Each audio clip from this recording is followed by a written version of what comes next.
Hi, this is Swan with Swan Amity Studios, and we are back with our B-77 Bernette, Captain Janeway, and more adventures with Janeway.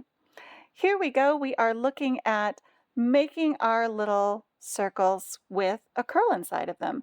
Now, frequently I call this one snail trail because it looks like the top of a snail shell a little bit.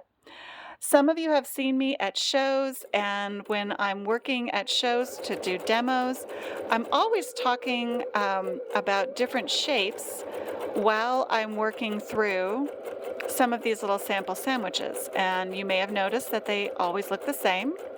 That's because those sample sandwiches go to my classes, and my students get the chance to look at one up close. So we're going to finish off one of those that I have left over from the Tucson Quilt Show this last weekend and show you what we're up to with some of that. Now you can see here I'm working with a beautifully subtly variegated thread from Wonderfil. This thread is a Tutti thread. It is a 50 weight 3-ply, and I really love how the variegation is subtle. It's not overwhelming. It's not super obvious like some others. Even some of the Wonderfil ones that I love the obvious variegation in.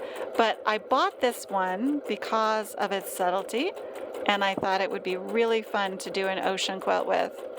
So as we come out here, what are we doing with these guys? We're going to make our circle, as you've been watching me do here, and then curl into the circle and come back out on the same line. And what happens if you don't like to come back on the same line, or that isn't within your skill set yet?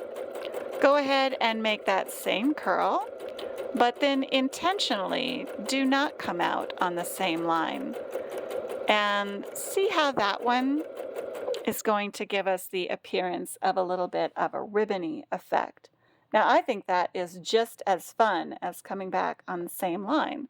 So whichever one of those makes the most sense to you, or fits your current skill set, or matches the nature of the quilt that you're working on. Now, we also run into these little, what I often call caverns in my classes, spaces where you need to fit your circle in between some other existing circles. Now, we never do that on the outside. Instead, we like to make sure that we backtrack into the space and then over the top of it. So let's see what we mean by that. We come into the space, and then we complete the circle over the top of the space. Let's add our little curl. And that helps us to fit things into spaces without making our circle too large or unfortunately too small. It really does fit right in the space that we have available.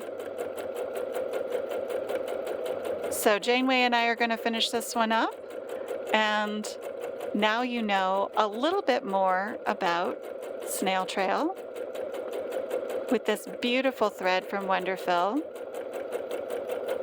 And just look at how smoothly Janeway is making those circles. Isn't she doing a great job?